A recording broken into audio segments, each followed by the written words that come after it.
Nunca olvidaré el momento en que vi esa foto. Toda mi familia sonriendo. Mi esposo, mis 3 hijos, mi suegra, mis cuñados. Todos menos yo. Porque mientras ellos posaban felices frente a la cámara, yo estaba descalza en un estacionamiento, buscando desesperadamente unos zapatos que mi cuñada había escondido. Esa fue la gota que derramó el vaso de 12 años de humillaciones silenciosas. Pero déjenme contarles cómo empezó todo.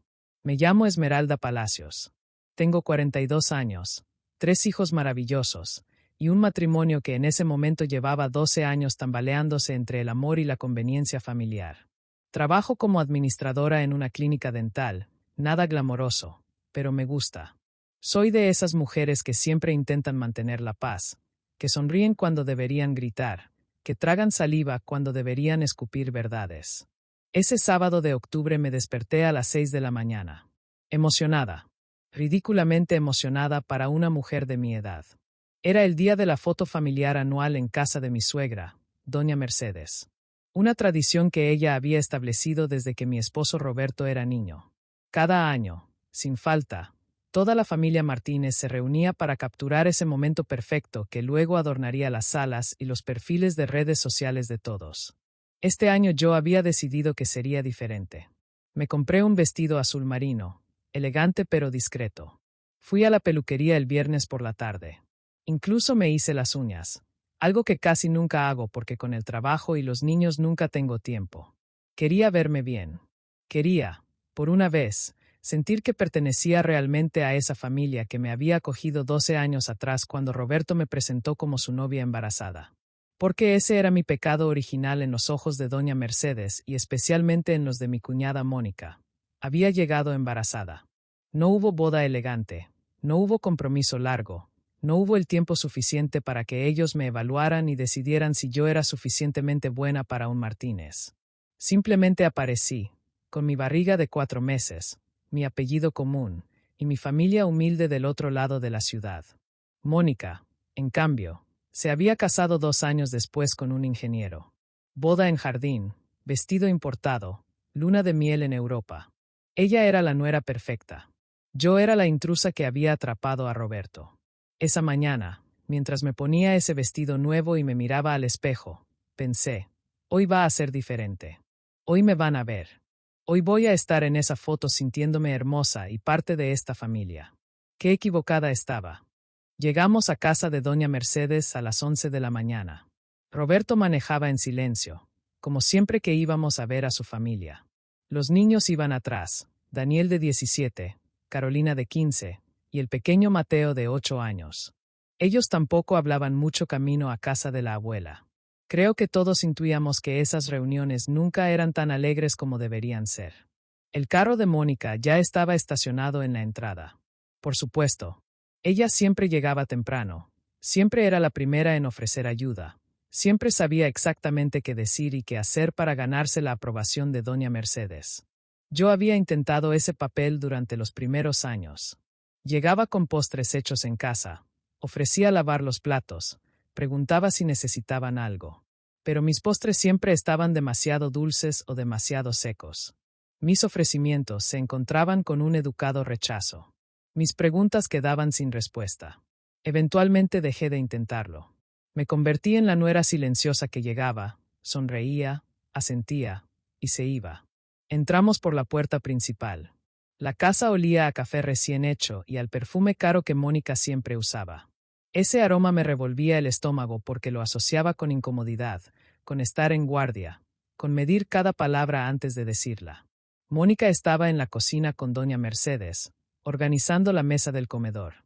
Llevaba un vestido beige impecable, zapatos de tacón a pesar de ser casi mediodía un sábado, y su cabello perfectamente liso. Me vio entrar y sus ojos recorrieron mi cuerpo de arriba a abajo en 2 segundos. Lo suficientemente rápido para que pareciera casual, lo suficientemente lento para que yo supiera que me estaba evaluando. Sonrió. Esa sonrisa que yo conocía tan bien. Dulce en apariencia, venenosa en intención. No dijo nada sobre mi vestido. Ni un cumplido, ni un comentario. Simplemente siguió acomodando las tazas en la mesa como si yo no hubiera entrado. Doña Mercedes me saludó con un beso en la mejilla, frío y protocolar.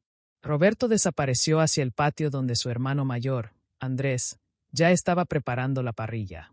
Me quedé parada en el umbral de la cocina, sintiéndome exactamente como me había sentido durante 12 años, invisible. Mónica finalmente habló, sin mirarme directamente. Le comentaba a doña Mercedes sobre el fotógrafo que habían contratado este año, uno profesional, más caro que los anteriores. Mencionó que había ayudado a elegirlo, que había coordinado todo, que quería que este año la foto quedara perfecta para el marco grande que doña Mercedes había comprado para la sala principal. Nadie me había consultado sobre el fotógrafo. Nadie me había preguntado mi opinión sobre dónde tomar la foto este año, si en el jardín o en la sala. Nadie me había incluido en ninguna de esas decisiones, a pesar de que yo también era parte de esa familia. Técnicamente, Carolina entró a la cocina y se paró junto a mí. Sentí su mano tomar la mía discretamente. Mi hija sabía. Ella siempre sabía cuando yo estaba tragándome la incomodidad. Me apretó los dedos suavemente, su forma de decirme que no estaba sola. Pero en ese momento, parada en esa cocina llena de silencio incómodo y miradas que me atravesaban sin verme, me sentí completamente sola. El fotógrafo llegó a las 12:30. Un hombre joven con una cámara profesional enorme y un trípode plateado que instaló en el jardín. Doña Mercedes había decidido que este año la foto sería afuera, bajo el árbol de jacarandá que llevaba décadas en ese patio. Era un lugar bonito, lo admito. La luz del mediodía se filtraba entre las ramas creando sombras suaves. Perfecto para una fotografía familiar memorable. Todos comenzaron a acomodarse. Mónica dirigía la operación como si fuera la coordinadora oficial del evento. Indicaba dónde debía pararse cada uno, ajustaba el cuello de las camisas de sus hijos, alisaba el cabello de doña Mercedes. Yo observaba desde la puerta de la cocina, esperando instrucciones que nunca llegaban. Roberto me hizo una seña para que me acercara. Faltaban 30 minutos para la foto oficial. El fotógrafo estaba haciendo pruebas de luz, tomando fotografías de muestra, ajustando su equipo. 30 minutos era tiempo suficiente para que yo fuera al baño, me retocara el maquillaje y me pusiera los zapatos de tacón que había traído especialmente para esta ocasión. Los zapatos. Unos tacones azul marino que combinaban perfectamente con mi vestido. Los había comprado 3 semanas atrás en una tienda del centro comercial, después de ahorrar durante 2 meses. No eran caros según los estándares de Mónica, pero para mí representaban un lujo significativo. Eran elegantes, cómodos, y me hacían sentir segura. Los había dejado en la entrada de la casa, junto a mi bolso, cuando llegamos. Una costumbre de doña Mercedes. Nadie entraba con zapatos de calle a su casa. Todos dejábamos nuestro calzado en la entrada y caminábamos en medias o descalzos por el interior. Fui hacia la entrada. Mi bolso estaba ahí, exactamente donde lo había dejado. Pero mis zapatos no. Revisé alrededor. Nada. Miré debajo del pequeño banco donde todos colocábamos nuestros zapatos. Nada. Los zapatos de Mónica estaban ahí, unos tacones beige altísimos. Los tenis de mis hijos. Las sandalias de doña Mercedes. Pero los míos habían desaparecido. Sentí como la ansiedad comenzaba a trepar por mi pecho. Revisé mi bolso pensando que quizás, por alguna razón inexplicable, los había guardado ahí. No estaban. Volví a la sala, pensando que tal vez alguien los había movido por error. Nada. Empecé a caminar más rápido por la casa. Revisé el baño, la cocina, el comedor. Pregunté a Carolina si había visto mis zapatos. Ella negó con la cabeza, preocupada por la expresión de mi rostro. Roberto entró y me encontró buscando debajo del sofá de la sala. Me preguntó qué pasaba. Le expliqué con la voz temblorosa que no encontraba mis zapatos, que los había dejado en la entrada, que no tenía sentido que hubieran desaparecido así. Él me miró con esa expresión cansada que había perfeccionado a lo largo de los años. Esa expresión que decía que yo estaba exagerando, que seguramente aparecerían, que me calmara. Me calmara, como si fuera tan simple, como si no estuviéramos a minutos de la foto y yo no tuviera con qué calzarme, como si no fuera obvio que algo raro estaba pasando. El fotógrafo anunció desde el jardín que estaba listo. Faltaban 10 minutos. Yo seguía descalza, desesperada, sintiendo como el pánico se convertía en certeza. Esta foto iba a tomarse sin mí. Estaba en el pasillo, revisando por tercera vez el mismo rincón cerca de la entrada, cuando escuché los tacones de Mónica acercándose por el piso de madera. Ese sonido característico, firme y decidido, que siempre anunciaba su presencia. Levanté la vista y ahí estaba ella, con esa sonrisa que yo había aprendido a descifrar a lo largo de 12 años. No era una sonrisa genuina. Era esa curva de labios que ella usaba cuando sabía algo que yo no sabía, cuando tenía el control de una situación y yo no. Una sonrisa que nunca llegaba a sus ojos. Me dijo que había visto unos zapatos en su carro, que seguramente los había llevado por error de alguna reunión anterior. Que fueran a ver, que probablemente me quedaran bien porque usábamos tallas similares. Que me apurara, que todos estaban esperando en el jardín, que el fotógrafo ya estaba listo y doña Mercedes estaba impacientándose. Me ofreció sus llaves.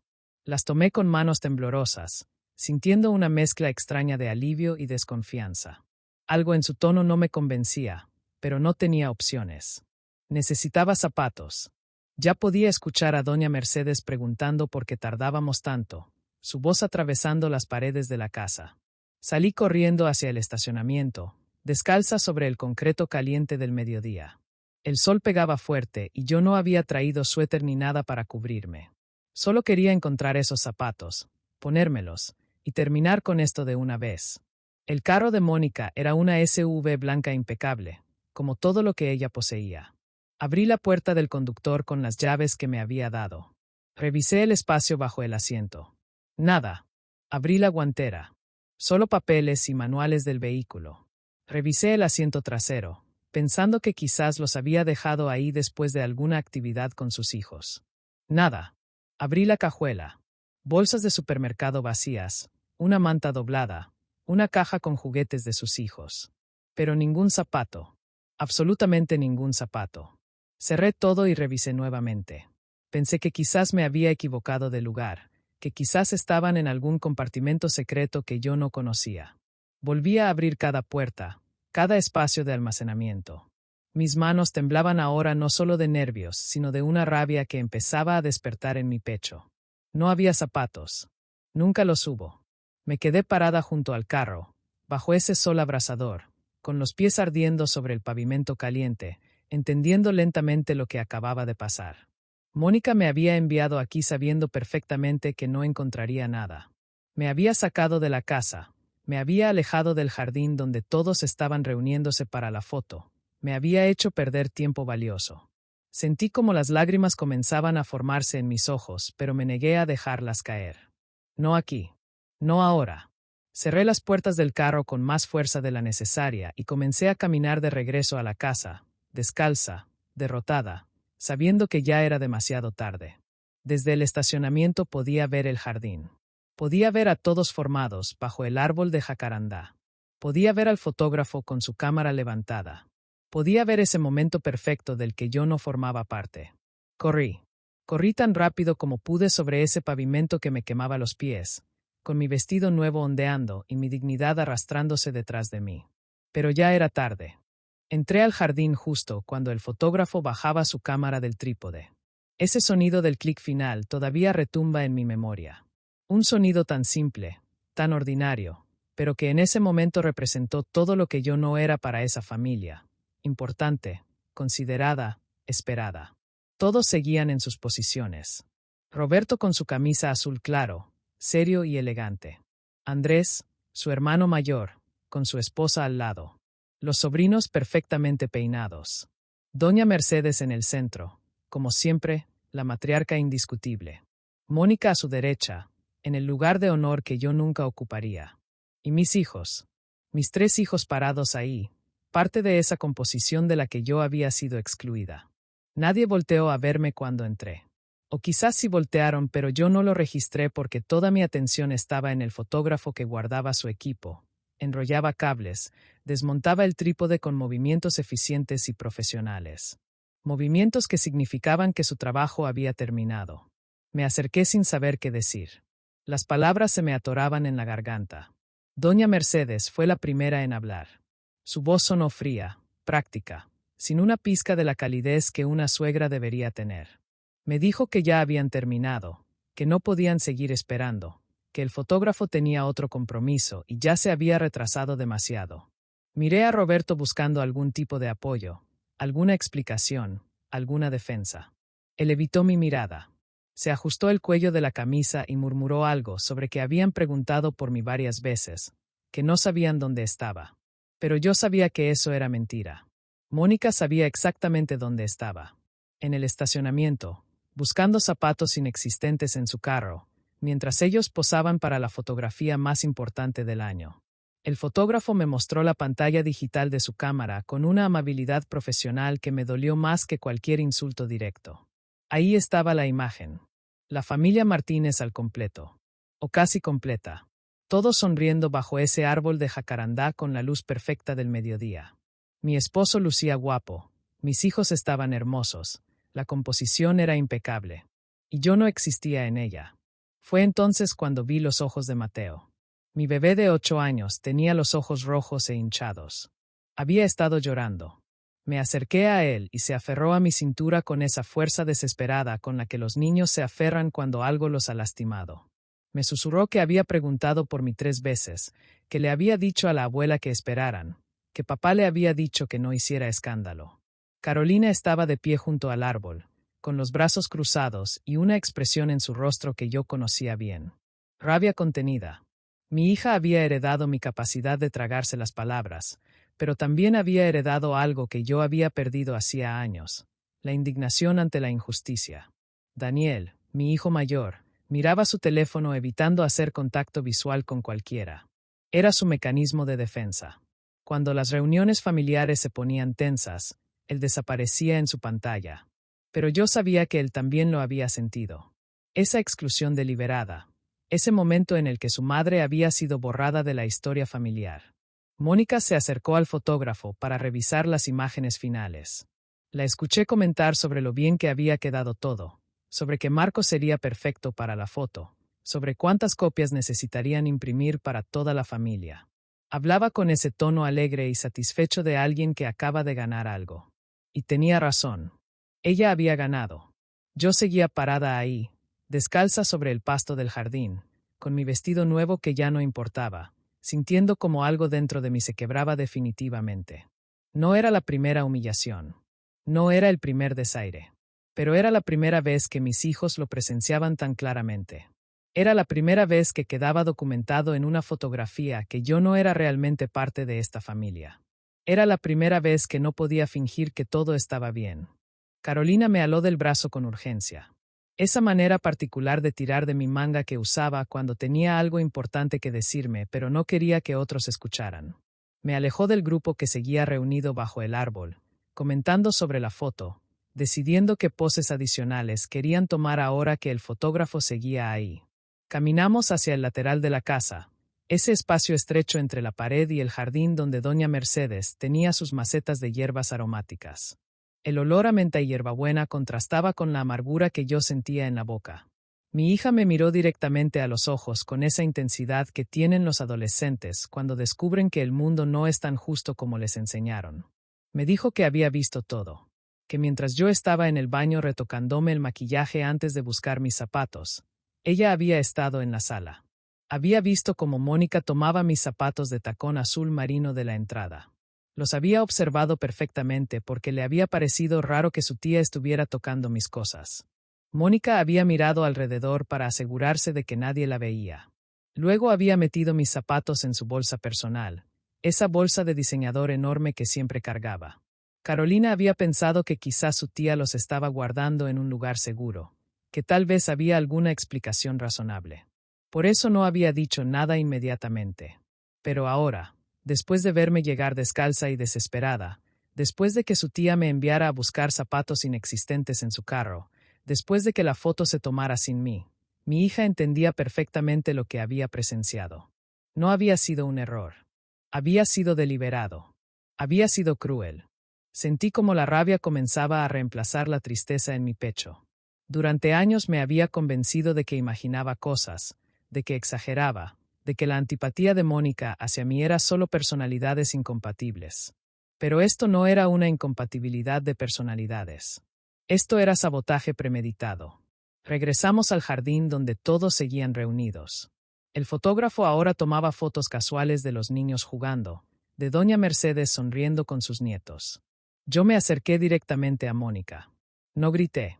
No monté un escándalo. Simplemente le pregunté directamente si tenía mis zapatos.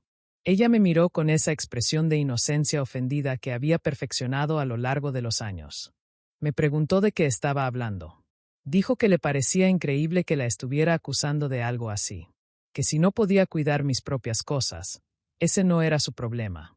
Que ya estaba cansada de mis dramas y mi necesidad constante de llamar la atención. Doña Mercedes se acercó con esa autoridad matriarcal que nunca fallaba en hacerme sentir pequeña.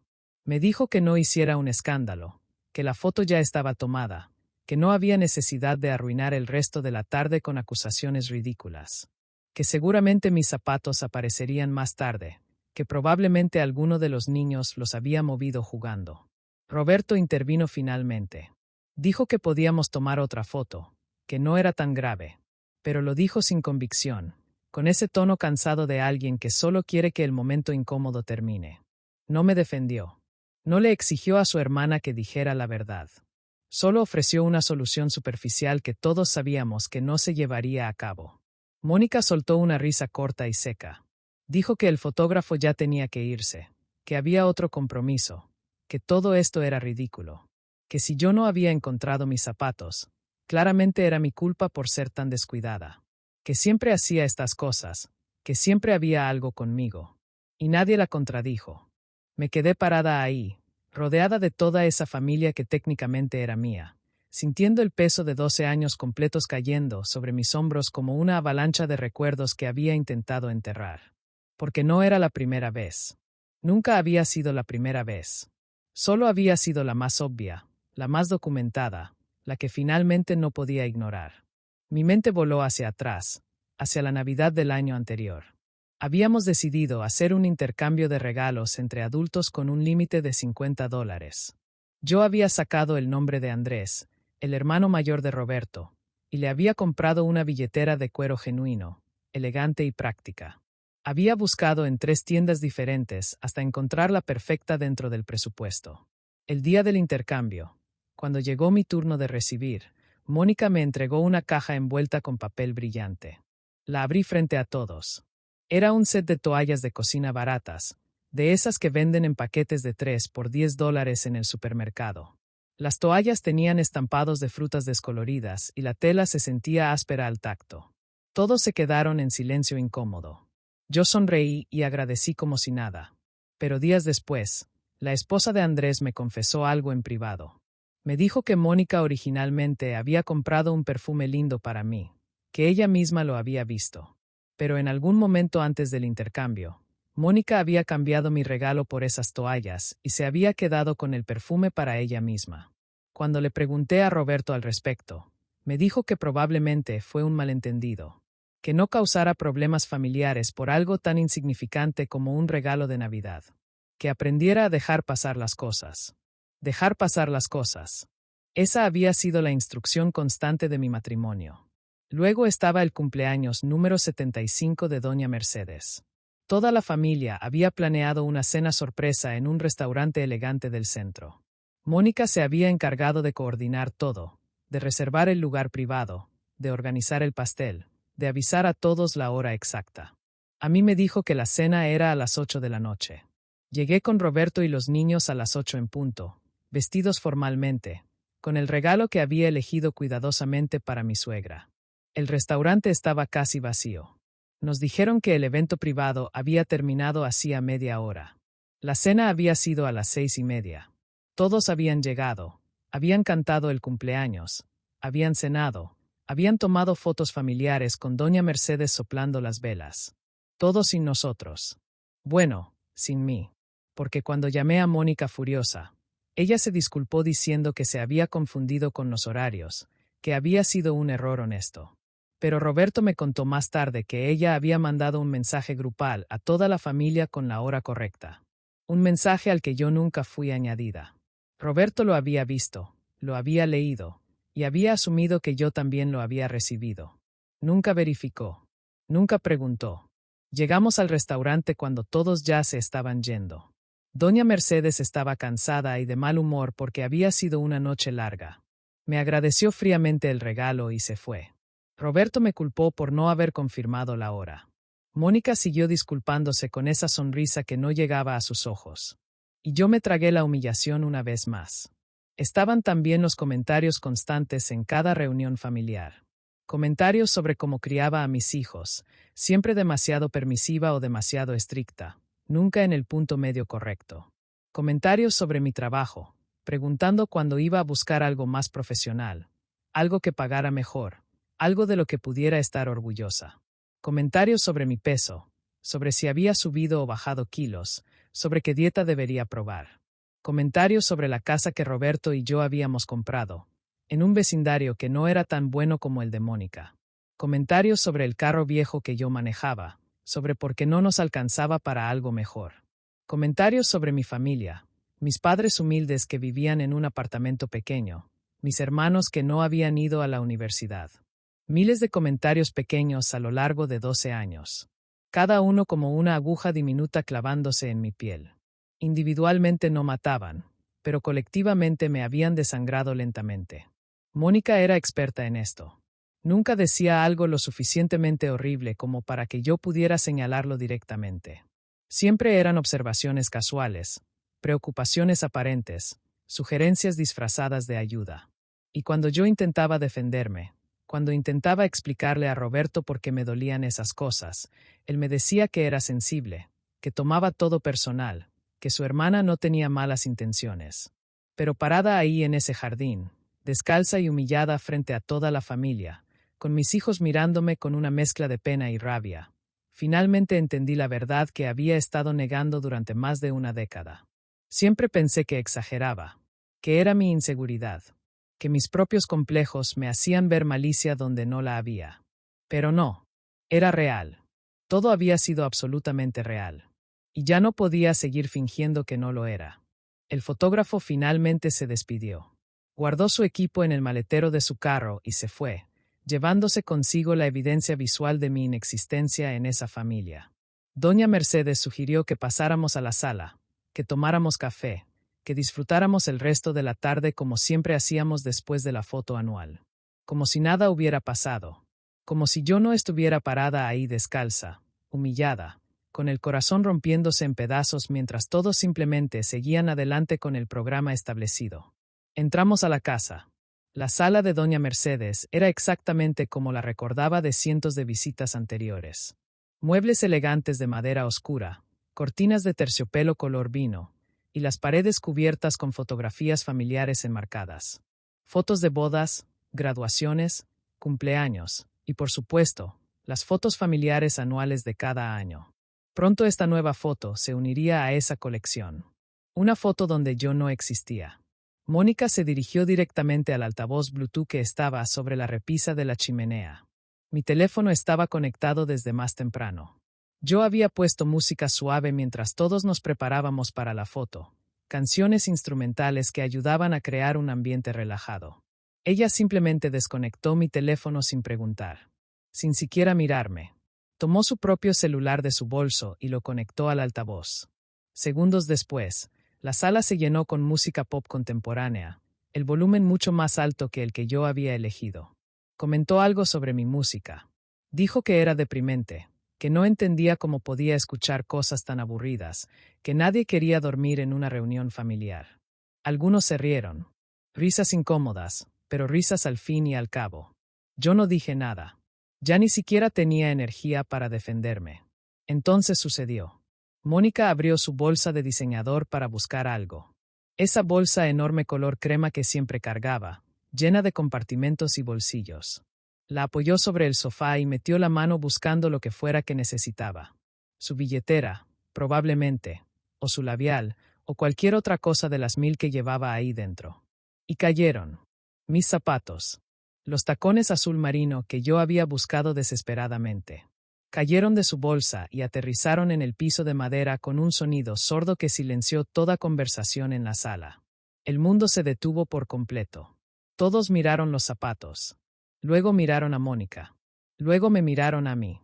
El silencio era tan denso que podía escuchar el tic-tac del reloj de péndulo en la esquina de la sala, cada segundo marcando la incomodidad que crecía como una planta venenosa entre todos nosotros. Mónica se quedó congelada por apenas 2 segundos.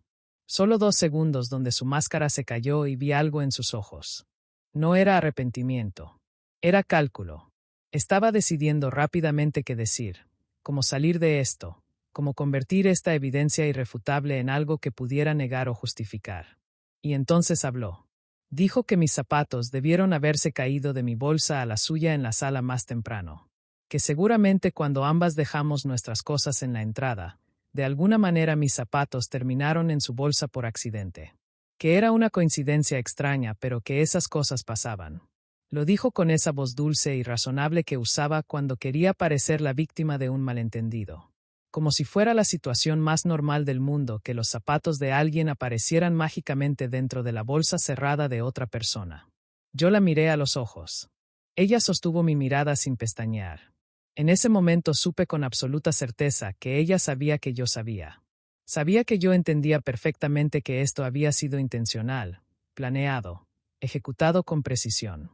Pero también sabía que yo no tenía pruebas concretas más allá de circunstancias sospechosas. Y lo más importante, sabía que nadie en esa sala me defendería. Doña Mercedes carraspeó incómoda. Dijo algo sobre qué casualidad tan extraña, sobre qué bueno que habían aparecido, sobre que ahora podíamos olvidar todo este asunto desafortunado. Roberto miró hacia otro lado. Andrés tomó su taza de café como si ese fuera el objeto más fascinante del universo. Los niños miraban, confundidos algunos, indignados otros, pero todos en silencio porque así les habíamos enseñado a comportarse en casa de la abuela. Respeto. Silencio. No causar problemas. Mónica recogió mis zapatos del piso y me los extendió con una sonrisa que no intentaba siquiera parecer genuina. Una sonrisa de victoria. Y en ese momento algo dentro de mí finalmente se rompió del todo. Tomé mis zapatos de las manos de Mónica. Mis dedos rozaron los suyos brevemente y sentí un escalofrío de asco recorrer mi brazo. No dije nada. Simplemente los sostuve contra mi pecho como si fueran la evidencia de un crimen que nadie más quería reconocer. El silencio en la sala se había vuelto insoportable. Ese tipo de silencio que pesa físicamente, que presiona contra tu pecho y te dificulta respirar. Todos encontraban algo fascinante que mirar: el piso, las paredes, sus propias manos. Cualquier cosa menos la verdad que estaba parada en medio de la sala, descalza y humillada. Entonces Daniel se levantó del sofá.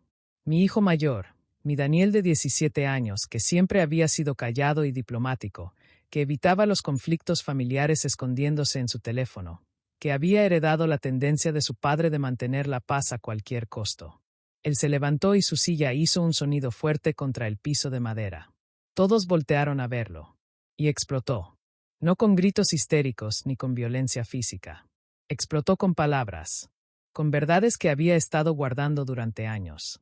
Con observaciones que yo pensaba que ninguno de mis hijos había notado porque siempre intenté protegerlos de las dinámicas tóxicas de esta familia. Pero los había notado. Todos lo habían hecho. Daniel comenzó a enumerar.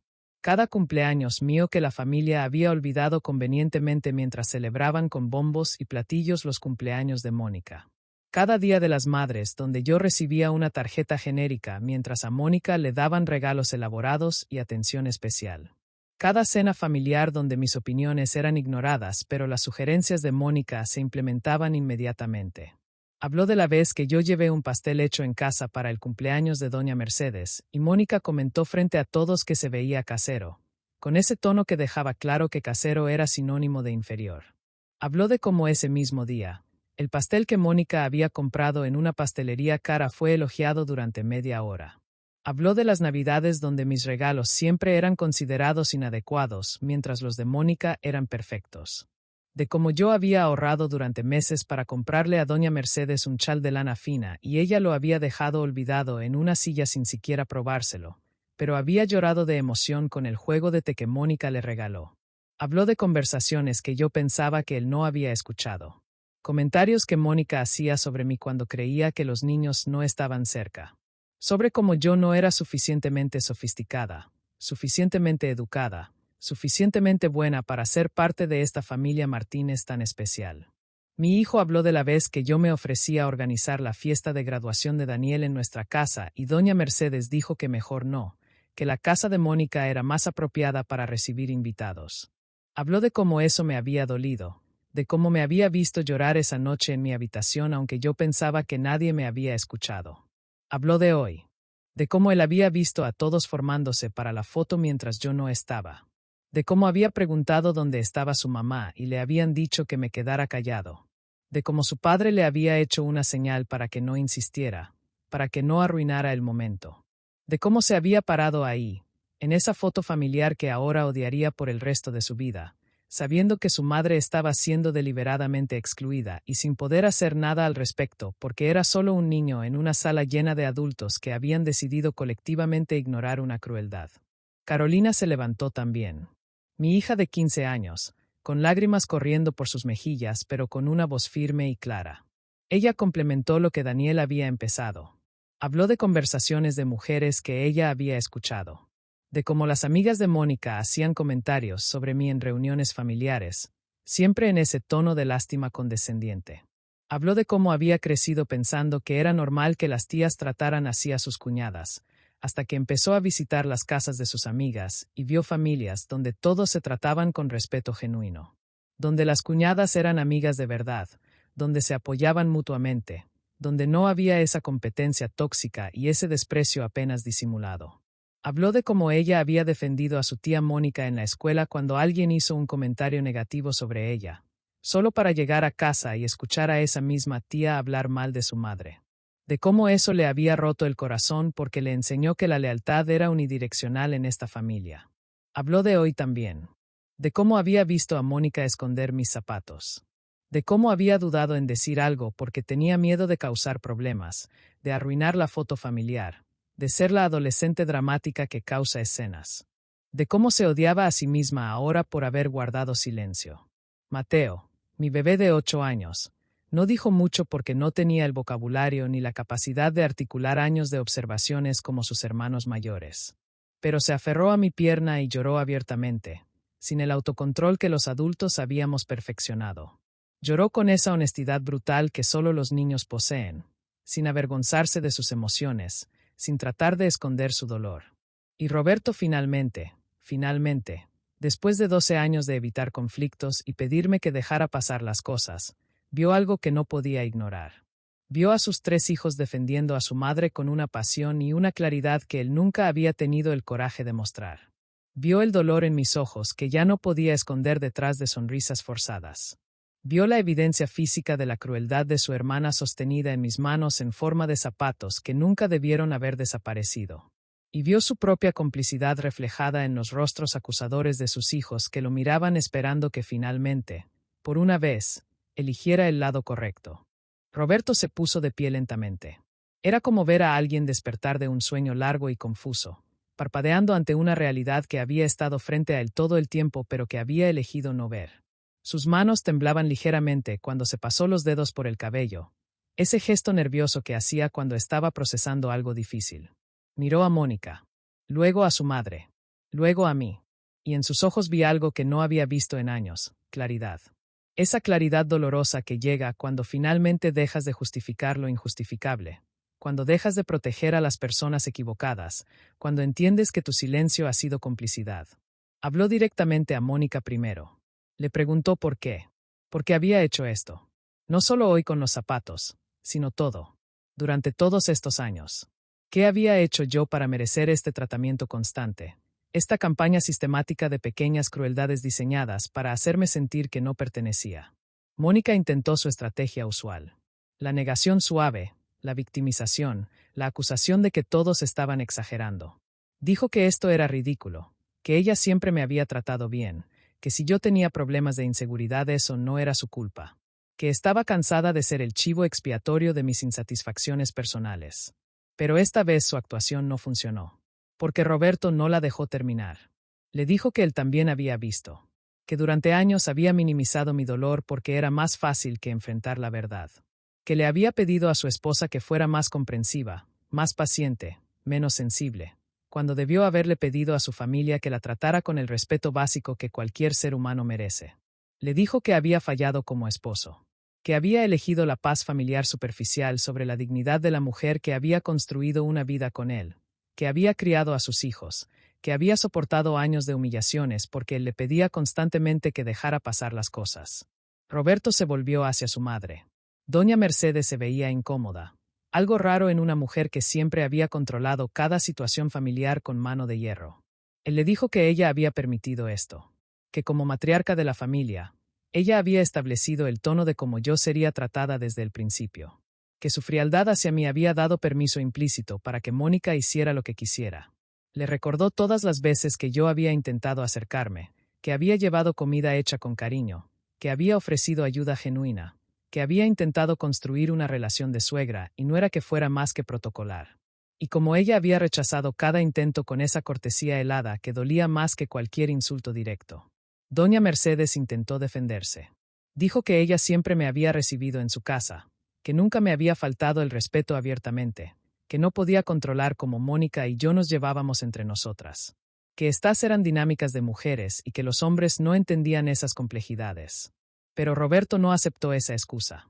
Le dijo que dejar pasar el maltrato era participar en él, que su neutralidad había sido en realidad una elección, y que esa elección había dañado no solo a su esposa, sino ahora también a sus nietos que habían tenido que presenciar años de injusticia sin poder hacer nada. Roberto finalmente me miró. Y vi lágrimas en sus ojos, algo que no había visto desde el nacimiento de Mateo cuando lloró de emoción sosteniendo a nuestro hijo recién nacido. Me pidió perdón, no una disculpa superficial, sino un reconocimiento profundo de años de fallas acumuladas. Me dijo que entendía si ya no quería estar ahí, que entendía si ya no quería volver a ninguna reunión familiar, que entendía incluso si esto había dañado nuestro matrimonio de formas irreparables, pero que necesitaba que yo supiera que él finalmente lo veía todo claramente, y que esto se acababa hoy. Roberto pronunció las palabras que yo había necesitado escuchar durante 12 años. Le dijo a su madre y a su hermana que o las cosas cambiaban radicalmente, o nosotros no volveríamos. Que su esposa era parte de esta familia, y que si ellos no podían respetarla, entonces él elegiría a su familia nuclear sobre su familia extendida. Que ya no habría más fotos familiares sin mí. No más reuniones donde yo fuera tratada como ciudadana de segunda clase. No más comentarios despectivos disfrazados de preocupación. No más exclusiones deliberadas. No más crueldades pequeñas que se acumulaban hasta convertirse en un peso insoportable. Que si querían tener una relación con sus nietos, tendrían que empezar por respetar a la madre de esos nietos. El ultimátum quedó flotando en el aire de esa sala elegante, entre las fotografías familiares perfectamente enmarcadas que documentaban años de apariencias cuidadosamente construidas. Apariencias que finalmente se habían derrumbado para revelar la verdad fea que siempre había estado debajo. Recogí mi bolso. Me puse mis zapatos azul marino, esos zapatos que habían causado todo esto, que habían sido el catalizador para que la verdad finalmente saliera a la luz. Mis hijos se pusieron de pie inmediatamente, listos para irse conmigo, y caminamos hacia la puerta. Los siguientes días fueron extraños, silenciosos de una manera diferente al silencio incómodo de años anteriores. Era un silencio de espera, como cuando termina una tormenta y todo el mundo está evaluando los daños, decidiendo que se puede salvar y que debe ser reconstruido desde cero. Roberto y yo hablamos esa noche después de acostar a los niños. Hablamos durante horas, más de lo que habíamos hablado en años. Él lloró otra vez. Yo también. Nos dijimos verdades que habíamos estado evitando porque era más fácil pretender que todo estaba bien que enfrentar cuán roto había estado todo durante tanto tiempo. Él me prometió cambios reales. No solo palabras, sino acciones.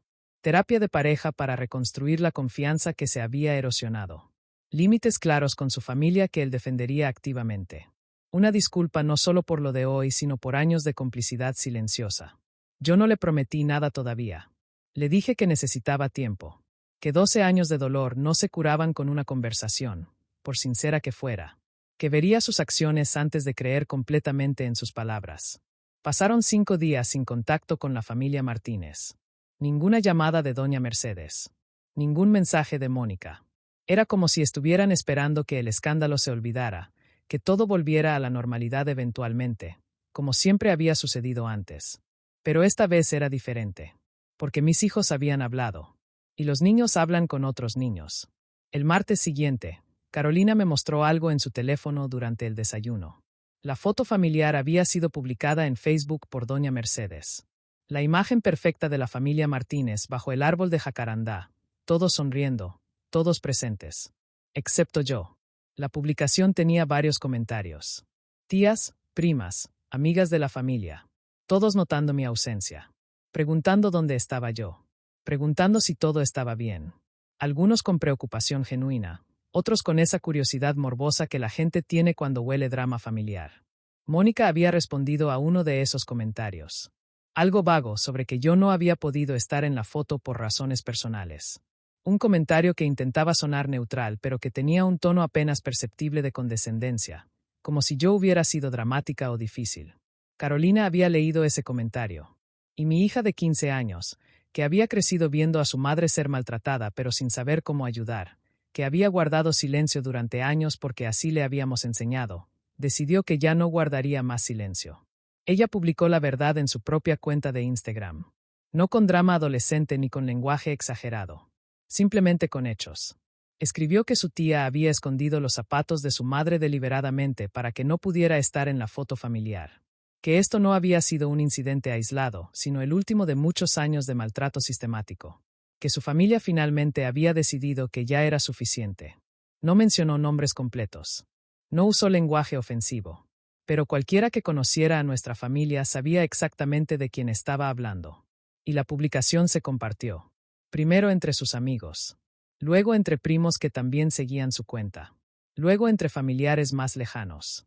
Daniel compartió la publicación de su hermana en su propia cuenta con un comentario simple pero poderoso. Escribió que él había presenciado el maltrato a su madre durante toda su vida y que se arrepentía de no haber hablado antes. Que ya no permanecería en silencio ante la injusticia, sin importar quién la cometiera. La publicación llegó a oídos de la familia extendida. Tías que yo apenas veía en eventos grandes. Primas segundas que estaban conectadas en redes sociales pero con las que raramente interactuaba. Y empezaron a hablar. Porque resultó que yo no había sido la única. Mónica tenía un patrón.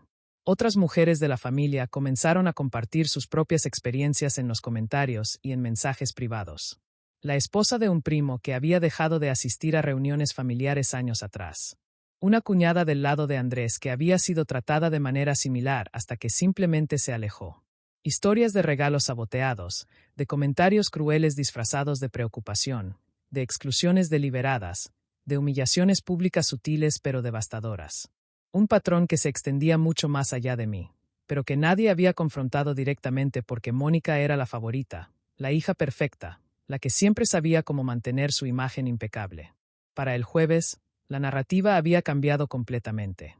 Ya no era sobre una nuera dramática y sensible que no podía llevarse bien con su cuñada. Era sobre un comportamiento sistemático de abuso emocional que había sido permitido durante demasiado tiempo. Doña Mercedes me llamó finalmente ese viernes. Su voz sonaba diferente. No tenía esa autoridad imperativa que siempre la caracterizaba. Sonaba incómoda, casi vulnerable. Me ofreció una disculpa. Tibia, cuidadosamente redactada, pero una disculpa al fin y al cabo. Dijo que no se había dado cuenta de cuán seria era la situación. Que pensaba que eran solo roces normales entre mujeres.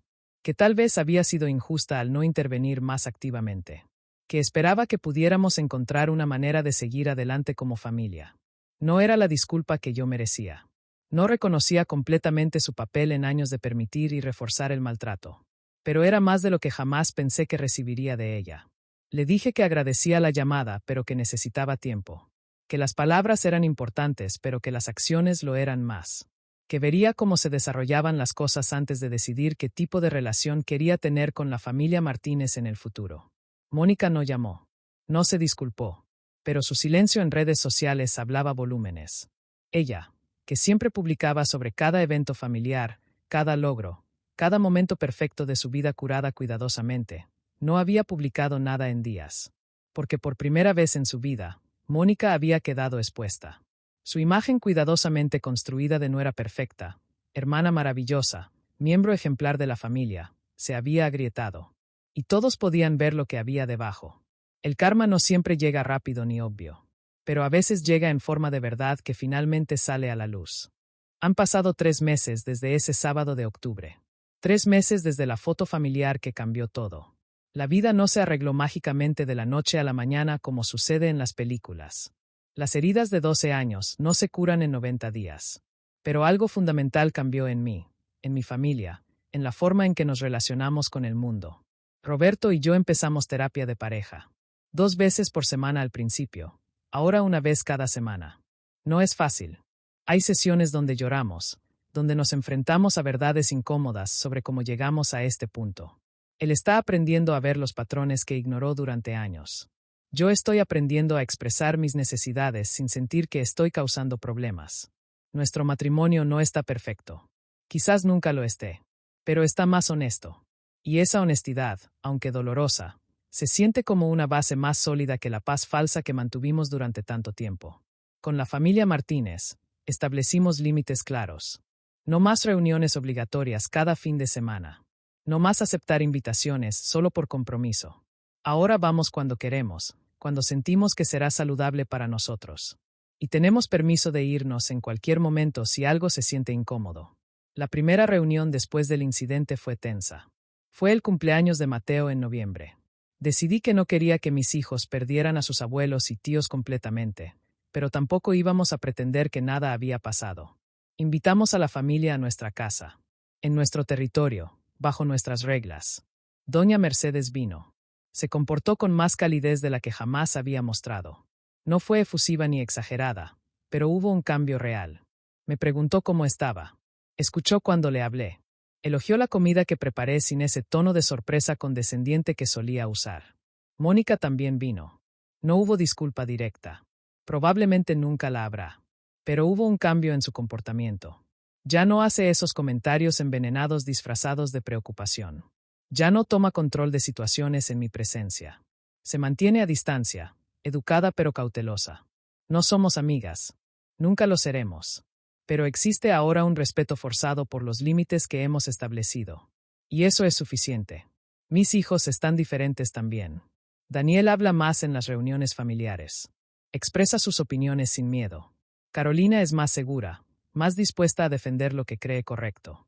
Y Mateo, mi pequeño Mateo, está aprendiendo desde temprano que está bien establecer límites, que está bien decir que no, que amar a alguien no significa tolerar maltrato. La semana pasada hicimos algo que había estado evitando. Contratamos un fotógrafo. Solo para nosotros 4. Roberto, los niños y yo. Nos tomamos fotos en la sala de nuestra casa, vestidos casualmente, sin poses forzadas ni sonrisas protocolares. En esas fotos estamos todos. Sonriendo de verdad. Sin tensión en los hombros. Sin esa expresión en mis ojos que solía tener en fotos familiares anteriores, esa expresión de alguien que está ahí físicamente pero emocionalmente ausente, tratando de sobrevivir la experiencia. Enmarcamos nuestra foto favorita. Está ahora en la pared principal de nuestra sala. Cada vez que la veo siento algo que no sentía antes. Orgullo. Pertenencia. La certeza de que estoy exactamente donde debo estar, con las personas que genuinamente me valoran. La foto de la familia Martínez, esa donde yo no aparezco, sigue en la sala de Doña Mercedes.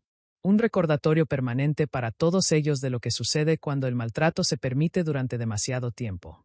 Un recordatorio de la exclusión que practicaron y las consecuencias que tuvo. Aprendí cosas importantes estos últimos meses. Aprendí que no era yo la exagerada, que mi dolor era válido, real, justificado.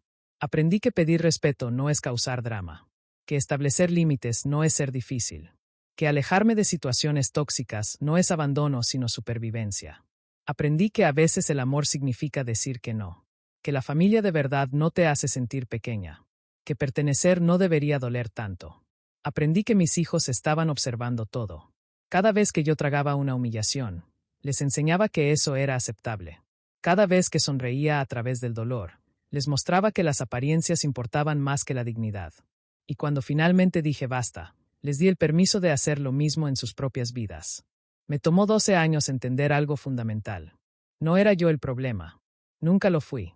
El problema era un sistema familiar disfuncional que valoraba la armonía superficial sobre el respeto genuino, que protegía a los agresores y culpaba a las víctimas, que confundía mantener la paz con permitir el abuso. Y entendí algo más importante todavía. Una familia de verdad se defiende entre sí. No con palabras vacías, sino con acciones concretas. Con límites que protegen. Con lealtades que no son negociables. Con amor que se demuestra en los momentos difíciles, no solo en los fáciles. Ya no necesito estar en todas las fotos. No necesito la aprobación de personas que nunca estuvieron dispuestas a darla genuinamente. No necesito pertenecer a espacios donde mi presencia es tolerada pero no celebrada. Solo necesito estar donde me valoran. Donde mi voz importa. Donde mis hijos aprenden que la dignidad no es negociable y que el amor verdadero nunca requiere que te hagas pequeña para que otros se sientan grandes. Miro la foto de nosotros 4 en nuestra sala y veo algo hermoso. No la perfección de poses estudiadas y sonrisas forzadas, sino la verdad de una familia que decidió que estar juntos significaba protegerse mutuamente, defenderse cuando era necesario, y construir un espacio donde todos pudieran existir completamente. Esa es la foto que importa.